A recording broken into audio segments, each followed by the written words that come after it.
Y antes de entrar al mensaje de hoy, sí quiero decirle lo siguiente, hermano. Mire a su alrededor. Estamos entrando en un nuevo orden mundial. Porque el mundo entero ahora está haciendo las mismas cosas, siguiendo las mismas reglas, para prevenir una misma plaga. Y todo esto está ocurriendo sin violencia, solamente por temor a la muerte, más que nada, por temor al contagio. Pero el mundo entero ha entrado prácticamente de la noche a la mañana en un nuevo orden mundial. Mire alrededor, que el mundo entero está gritando que Jesucristo viene pronto. Lo grande de este asunto es que lo que ha provocado esta conducta mundial definitivamente ha sido el temor, específicamente el temor a la muerte por el contagio de un virus.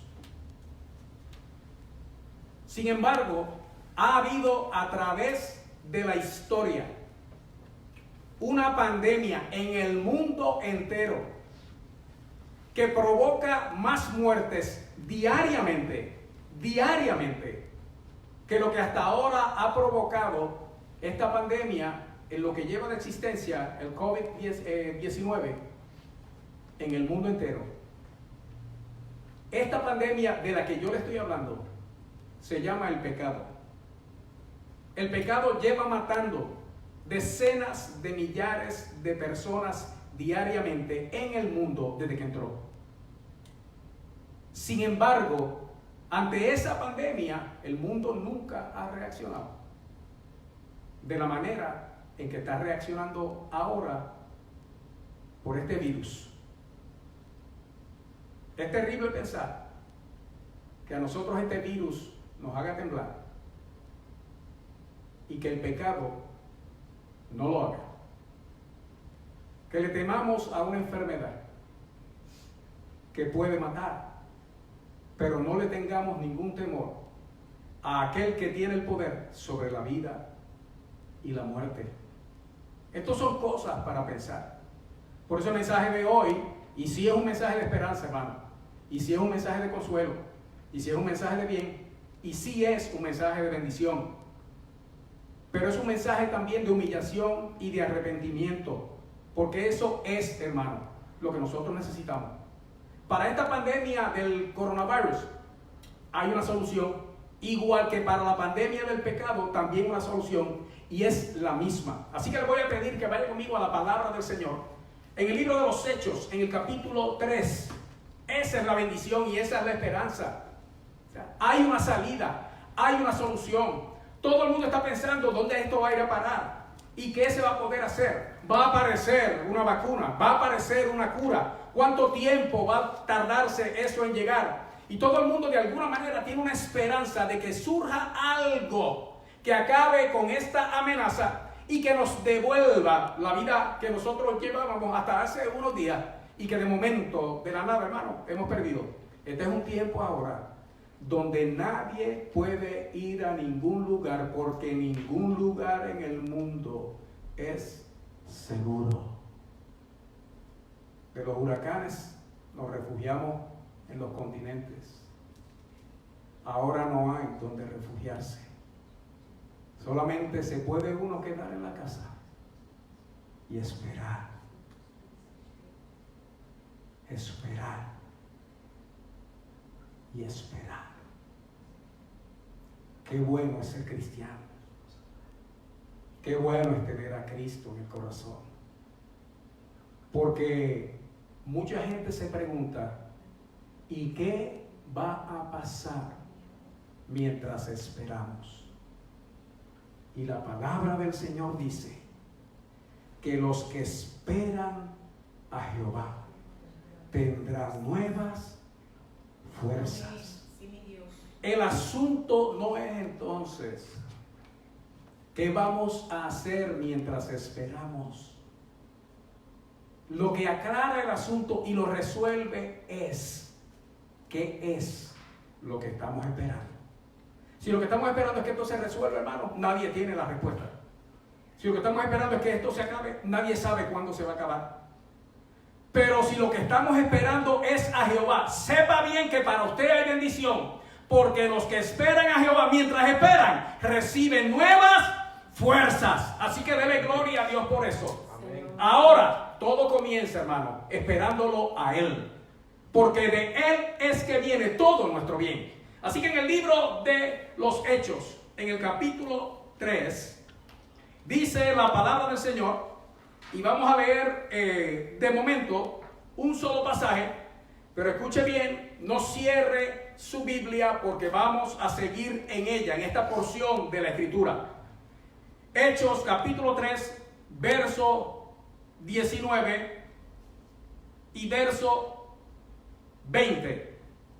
Y dice la palabra del Señor en el nombre de Jesús.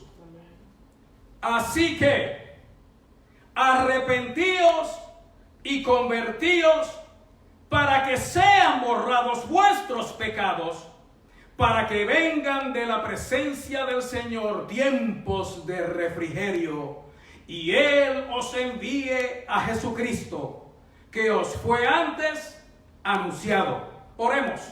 Padre bueno, Padre Santo, Dios Todopoderoso, Dios de amor, de misericordia y de verdad, Dios justo y Dios poderoso.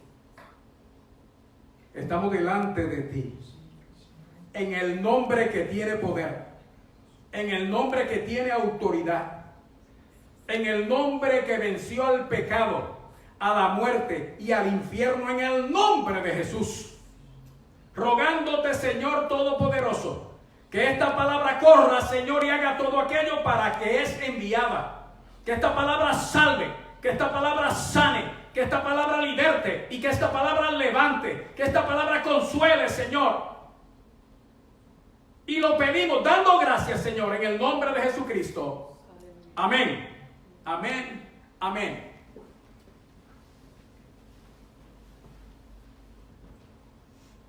Vuelvo y leo la porción de la Escritura solamente para traer una pregunta. Y dice el verso 19, así que arrepentíos y convertíos para que sean borrados vuestros pecados. Obviamente, este no es el principio de ningún discurso. Esta es la continuación de un discurso, y el discurso que le estaba dando era precisamente el apóstol Pedro. Pedro había recibido, si usted mira la Escritura, en el capítulo 2 del libro de los Hechos, junto con 119 que estaban con él, eso que nosotros llamamos, que creemos y que amamos, hermano, la llenura del Espíritu Santo. Y el que 40 días o 50 días antes había huido por temor de aquellos que arrestaron, maltrataron y crucificaron al Señor, ahora enfrentaba a la nación completa, a los que estaban reunidos allí en Jerusalén, con un poder y con una autoridad que a la gente le asombraba y a muchos le asustaba. Ahora, en lugar de temer, en él había esa fuerza para enfrentarlo todo sin ningún temor de que los mismos que mataron a Jesús lo pudieran matar a él, porque lo que vino sobre él fue la presencia del Espíritu Santo de Dios. Este es tiempo de buscar esa presencia. Este es tiempo de buscar esa llenura. Sin eso no vamos a poder seguir, porque el mismo temor que vence al mundo nos va a vencer también a nosotros. Pero cuando viene el Espíritu de Dios, viene ese denuedo, viene esa fuerza, viene ese poder y viene esa autoridad. De tal manera que aquí él le está diciendo a quienes los estaban escuchando, y no eran pocos, les está diciendo que se arrepientan de todos sus pecados y que se conviertan. Obviamente, si él le está diciendo eso, le está diciendo a todo el mundo que son pecadores y que necesitaban arrepentimiento. Ahora, ¿por qué él le estaba diciendo esto? ¿Y a quién se lo estaba diciendo? Porque este mensaje de esta noche es el primero de dos mensajes. La segunda parte la vamos a tener este próximo domingo. Y el título es bien sencillo. Lo que dice ahí: arrepentíos y convertíos. Arrepentíos y convertíos. ¿A quién le estaba hablando el Señor? Si va conmigo un poco antes, en el verso 12, vemos que Pedro claramente le está diciendo, o nos está diciendo a nosotros hoy a quien él estaba hablando. En el verso 12 dice que él le habló al pueblo diciendo, varones israelitas. Varones israelitas. Él estaba hablando al pueblo escogido de Dios. A aquellos que Jesús mismo se le presentó vivo y se les reveló. A aquellos para quienes Jesús dijo que había venido primeramente, antes que para cualquiera otro. Jesús vino para la nación de Israel. Pero escúcheme bien, hermano, porque este es el tiempo de la gracia, que resulta ser también el tiempo de la iglesia. Y hoy Dios nos está hablando a nosotros. Dios le está hablando a todo aquel que puede escuchar. Y Dios le está hablando a aquel que sea cristiano o no lo sea. Pero principalmente el Señor nos está hablando a nosotros, la iglesia. Cuando Pedro le está hablando a los varones israelitas, le dice, si va conmigo al verso 13, el Dios de Abraham, de Isaac y de Jacob, el Dios de nuestros padres, ha glorificado a su Hijo Jesús, y escuche bien, a quien vosotros entregasteis y negasteis delante de Pilato, cuando éste había resuelto ponerle en libertad.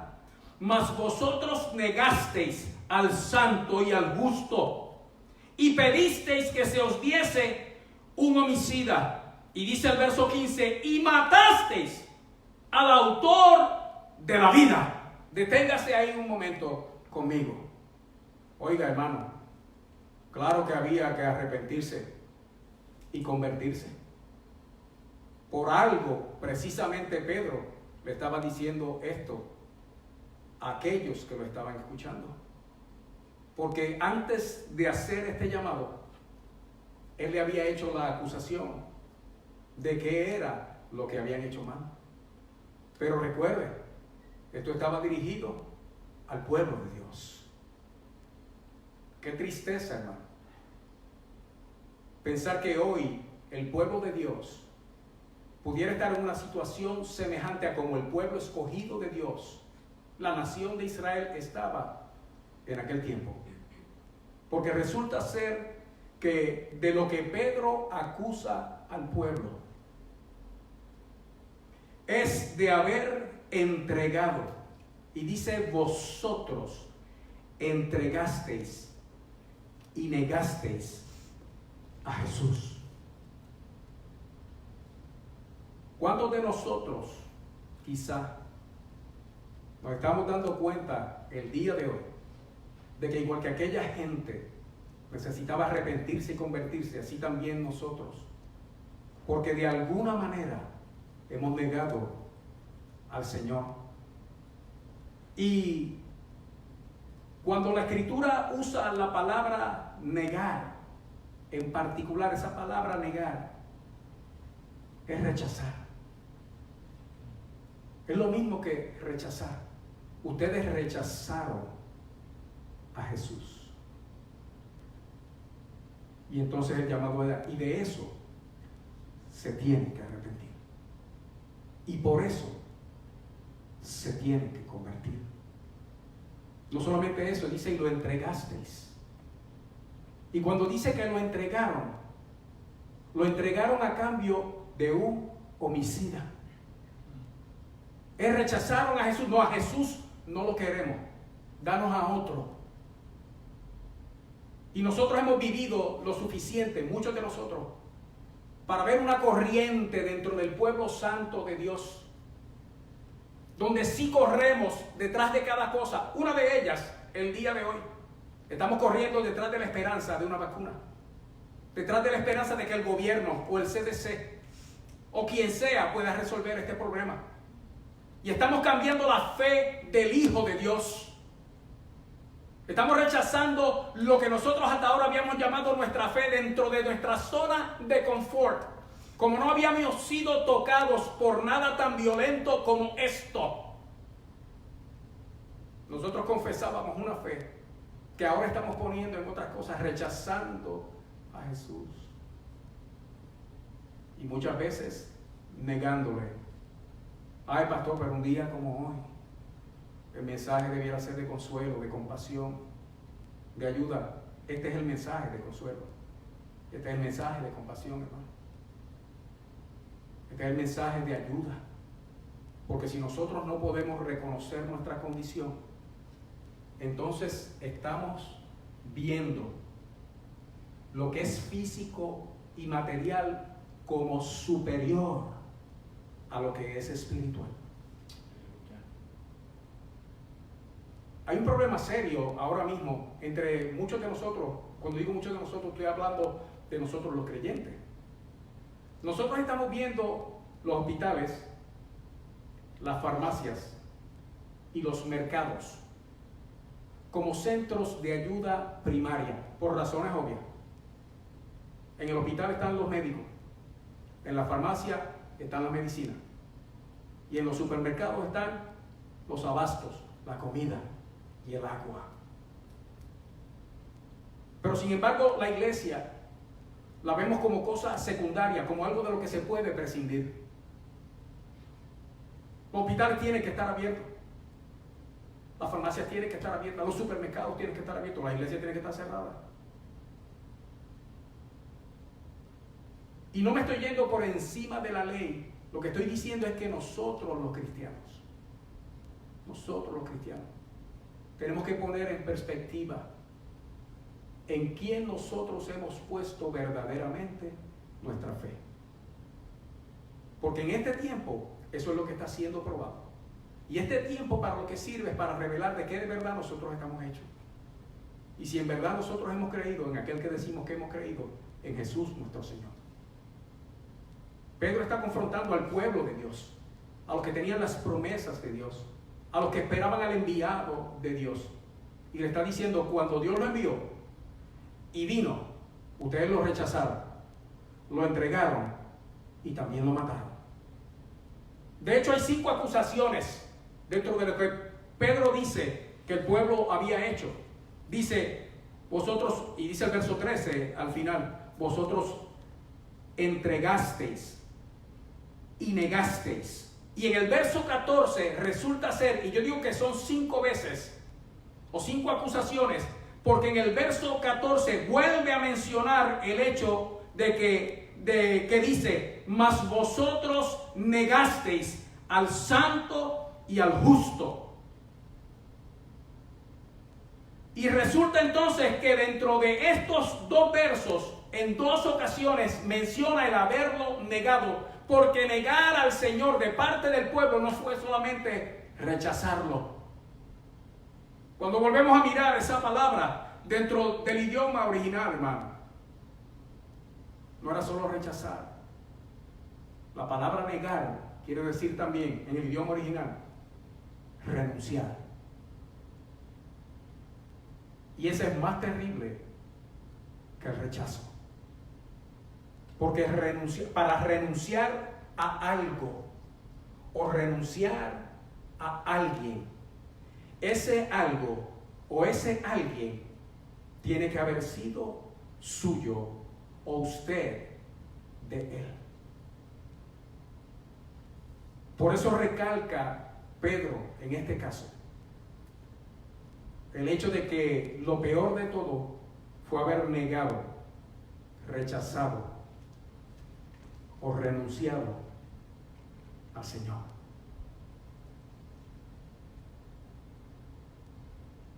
Y entonces termina diciendo que pidieron un homicida en lugar de él y mataron al autor de la vida. Con una acusación como esa sería suficiente para uno perder la esperanza. Pero yo no estoy aquí para solamente mencionar aquello de lo que esa gente fueron partícipes entonces y que muchos de nosotros estamos siendo partícipes ahora, de haber negado, rechazado, renunciado al Señor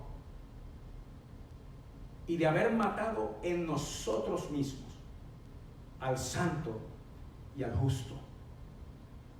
Yo estoy para decir aquí que aún dentro de esa condición, para cualquiera que esté escuchando, para cualquiera de nosotros y especialmente para aquellos que se han alejado del Señor, que sabes que están lejos de Dios.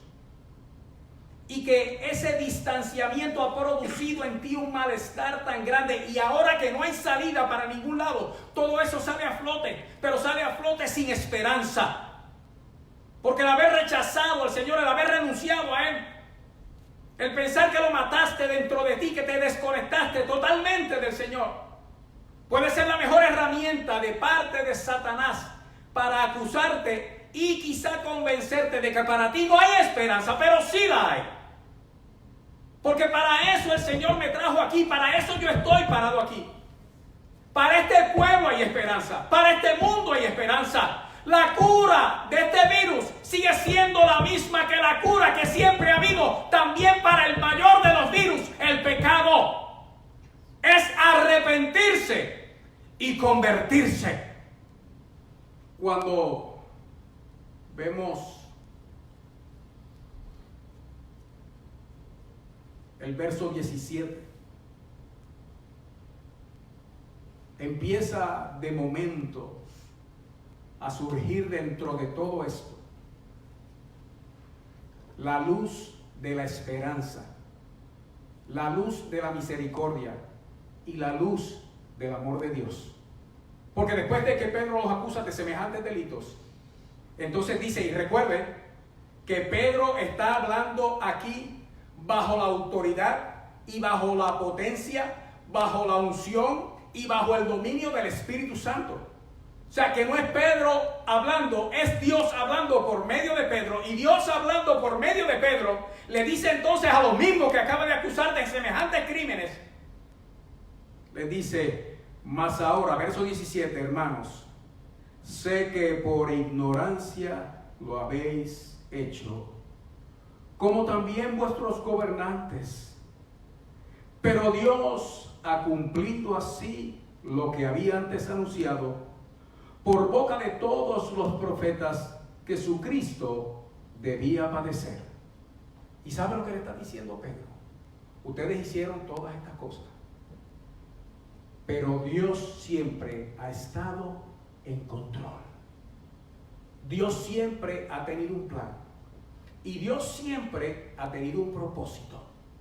Y resulta ser que ahora en nuestro tiempo, en un día como hoy, donde yo le estoy hablando a una iglesia vacía, y es con la esperanza, con la gran esperanza de que sean muchos los que estén escuchando por las redes sociales, un día como hoy nos está diciendo a nosotros también que para nosotros hay esperanza. Si es que somos culpables de lo mismo que fue el pueblo en aquella ocasión, y yo sé que hay muchos de nosotros que lo somos. Y ahí es donde entra entonces en los versículos iniciales, el verso 19. Así que esta es la solución. Y comienza diciendo cuál es la cura. Y escúcheme bien, hermano. Si la cura para el pecado, y dice la Escritura que la paga del pecado es muerte, es esto.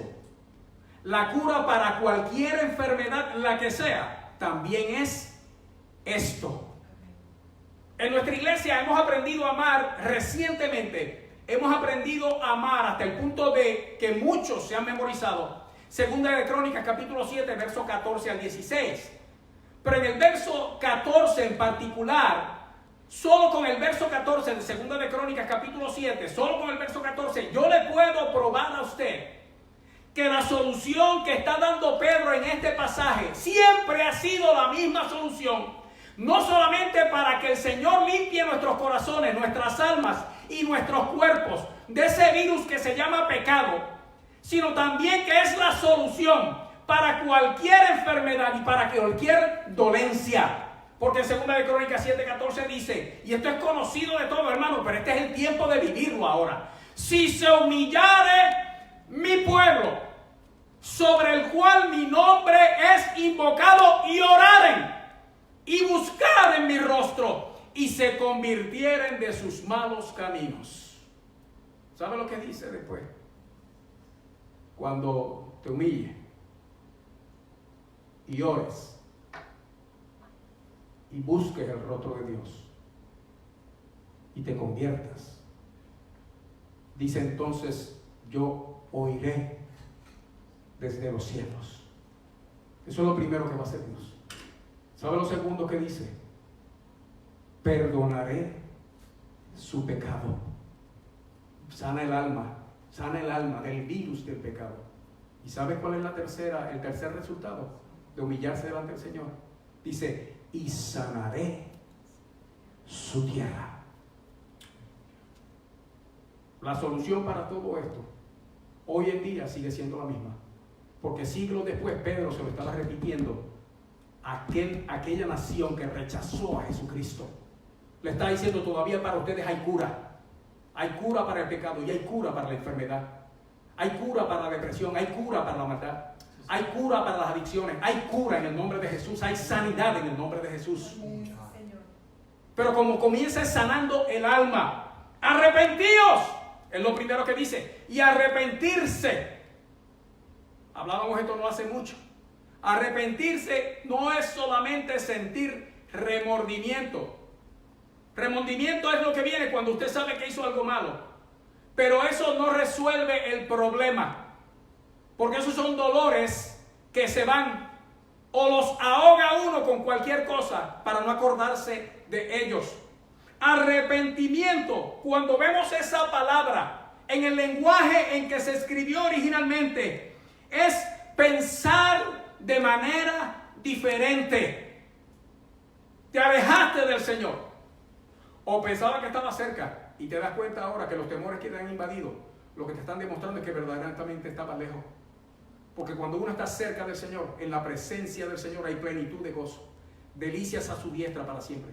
En la presencia del Señor hay paz. Y no es que no venga el temor es una reacción natural en nosotros los seres humanos. Y en la mayor parte de las ocasiones, si no es un temor descontrolado, es parte de nuestro mecanismo de defensa en contra de cualquier amenaza que pueda venir. Hay temores que inclusive son saludables, pero cuando el temor domina por encima de la fe, verdaderamente nos está revelando a nosotros dónde está nuestro corazón. Por eso dice arrepentíos. Y arrepentirse es pensar de manera diferente. Y en mí, cuando hay arrepentimiento genuino, tiene que producir una tristeza piadosa. Cuando dice una tristeza piadosa, no es remordimiento. Cuando la tristeza que acompaña al arrepentimiento está en mí, y es una tristeza de arrepentimiento, de que de verdad yo estoy arrepentido, esa tristeza es una tristeza piadosa. O sea que es una tristeza que me lleva a hacer lo bueno.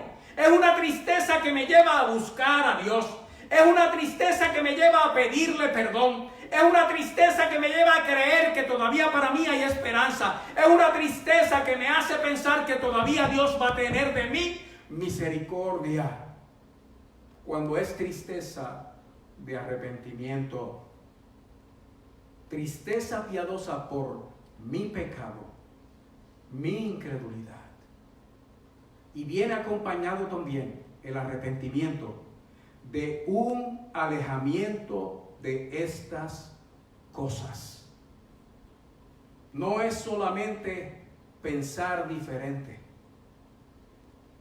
y sentir el dolor por el pecado que me lleva a buscar a Dios en oración, en ruego y en súplica, sabiendo que Dios es misericordioso y que es clemente, sino que una vez habiendo reconocido y confesado esto, me lleva a un alejamiento de estas cosas, acudiendo a Dios por medio del Evangelio de nuestro Señor Jesucristo, su palabra, la Biblia. Eso es arrepentimiento. Cuando Pedro decía así que arrepentíos, eso era lo que estaba diciendo. Pero usa también la palabra convertirse. Y convertirse es parte del arrepentirse, porque convertirse es dar la vuelta, es volverse del mal hacia Dios, es transformarse en alguien diferente. Ahora yo no voy a ser como yo era antes. Y entiende, iglesia, que el llamado de Pedro a aquella gente en aquel momento es el mismo llamado de Dios para nosotros el día de hoy. Porque la misma condición, la misma enfermedad que tenía aquel pueblo, enfermedad espiritual estoy hablando, en aquel entonces, es la que estamos sufriendo nosotros ahora. Y del mal nunca ha venido nada bueno. Siempre la paga del pecado ha sido la muerte. Dios nos está ofreciendo la oportunidad de arrepentirnos y de convertirnos. ¿Y usted sabe por qué? Porque Él dice cuál va a ser el resultado de ese arrepentimiento y de esa conversión. Dice, ustedes se arrepienten de corazón. Ustedes se convierten de corazón. Entonces van a ser borrados vuestros pecados para que vengan de la presencia del Señor tiempos de refrigerio. Y ahora mismo todo el mundo está esperando algún tipo de refrigerio. El asunto es que lo esperemos de quien lo tenemos que esperar. Porque si lo esperamos del gobierno, puede que estemos esperando en vano. Si lo esperamos del Centro de Control de Enfermedades, puede que estemos esperando en vano. Si lo estamos esperando del condado, de la policía, del hospital, del doctor, del médico, de quien sea, puede que estemos esperando en vano. Es para que vengan de la presencia del Señor. ¿Y por qué Él dice de la presencia del Señor, hermano? Porque el Señor es el supremo. El Señor es el controlador. El Señor es el poseedor. El Señor es el gobernante y el Señor es el soberano. Él es el dueño de todo. Él es el único que puede hacer. Y sabe lo mejor de todo, que Él lo quiere hacer. Dios quiere salir a tu favor. Dios quiere salir a nuestro favor. Dios quiere salir para bendecirnos a nosotros, perdonando nuestros pecados, sanando nuestra enfermedad interior, para luego hacerse cargo de todo lo demás como solamente Él sabe y puede hacerlo.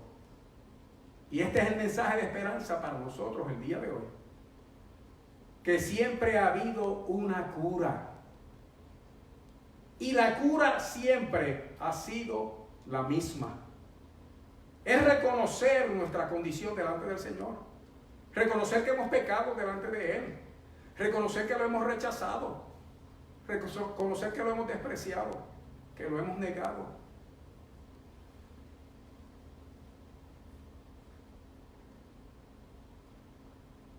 Y reconociendo estas cosas, ir directamente a su presencia, porque Él va a tener de nosotros misericordia. Hay esperanza para nosotros si nos arrepentimos y nos convertimos.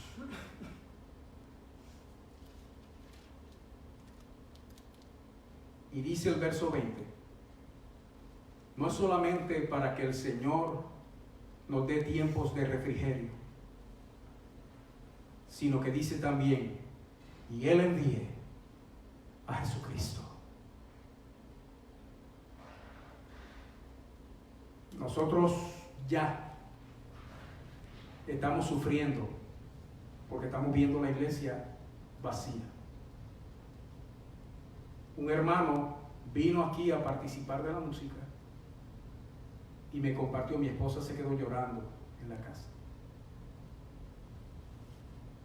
Son muchos los que han llamado con la esperanza de que quizá pudiéramos estar reunidos el día de hoy. Porque nos hace falta la iglesia. Y nosotros llamamos la iglesia el templo, el santuario, las cuatro paredes. Pero en verdad la iglesia somos nosotros. Pero usted sabe que la iglesia somos nosotros no porque seamos buenos o seamos mejores que el mundo. Nosotros somos la iglesia porque tenemos al que es la cabeza de la iglesia metido por dentro, a Jesucristo. Una iglesia sin Jesucristo no es iglesia. Un templo sin la presencia del Señor no es un templo, es un lugar de reunión. lo que hace la diferencia en la iglesia, en el santuario, en tu vida y en la mía, es que Dios envíe a Jesucristo a morar en nuestro corazón. Y para que Él envíe a Jesucristo. Así que queremos salir de este problema. El llamado es sencillo: arrepentíos y convertíos. Yo quiero hacer una invitación a todo aquel que está escuchando. Y si donde usted está se puede poner de rodillas, hágalo, que conviene, es una muestra de humillación. Si no se pudiera poner de rodillas, quédese sentado. Si está tendido en una cama con alguna condición o enfermedad, quédese ahí tranquilito, que el Señor ahora está ahí a su lado. Pero si usted entiende que el llamado del Señor es para usted, por favor conmigo, póngase su mano derecha sobre su corazón. Y vamos a seguir el consejo de la Escritura, que es que hay que arrepentirse y que hay que convertirse, si de verdad esperamos tiempos de refrigerio, porque de donde único van a venir es de la presencia del Señor. Y así, con su mano en su corazón, y si no puede poner su mano, ponga su mente en el Señor y repita conmigo esta oración. Padre bueno, en el nombre de Jesús, vengo delante de ti reconociendo que soy culpable, que he pecado contra ti, que te he ofendido con mis acciones. Pero vengo delante de ti porque he escuchado tu palabra y creí que para mí todavía hay esperanza, que para mí todavía hay misericordia. Y agarrándome de esa esperanza, te pido perdón de todo corazón en el nombre de Jesús, rogándote que me laves con tu sangre que derramaste por mí antes de yo nacer, aquel día que fuiste rechazado, negado y entregado a la muerte en el Calvario. Que perdones toda mi maldad y me limpies por dentro y por fuera. Que escribas mi nombre en ese libro maravilloso que es el libro de la vida. Y que envíes, Señor, a Jesucristo a mi corazón, para que yo te ame y te sirva todos los días de mi vida, hasta que tú vengas por mí o yo vaya a ti, y luego toda la eternidad en gloria. Y te doy gracias, Señor, en el nombre de Jesús. Amén, amén y amén. Gracias, Señor. Amén. Dios les bendiga a todos mis hermanos amados. Sabe que estamos para servirle. Puede comunicarse con cualquiera de nosotros, el liderato de la iglesia, para más información. O esté pendiente a las redes sociales, donde nos vamos a estar comunicando también de diversas maneras. Como le anuncié al principio, nos vamos a estar conectando de otras maneras, cosa de que todo el mundo pueda tener al alcance de la mano lo que está ocurriendo en la iglesia, pero especialmente, hermano, la administración. Y cuando le digo la administración, hermano, es todo, desde las oraciones hasta la predicación, desde los cánticos y la adoración, todo, hermano, para que usted pueda participar de todo con nosotros. Así que, a nombre mío personal, José Raúl Alvarado, y de la Iglesia de Dios Berea, que el Señor los bendiga a todos. Jehová te bendiga y te guarde. Jehová haga resplandecer su rostro sobre ti, tenga de ti misericordia. Jehová alce sobre ti su rostro y ponga en ti paz. Dios le bendiga a todos. Dios le guarde. Amén. Gracias por escuchar.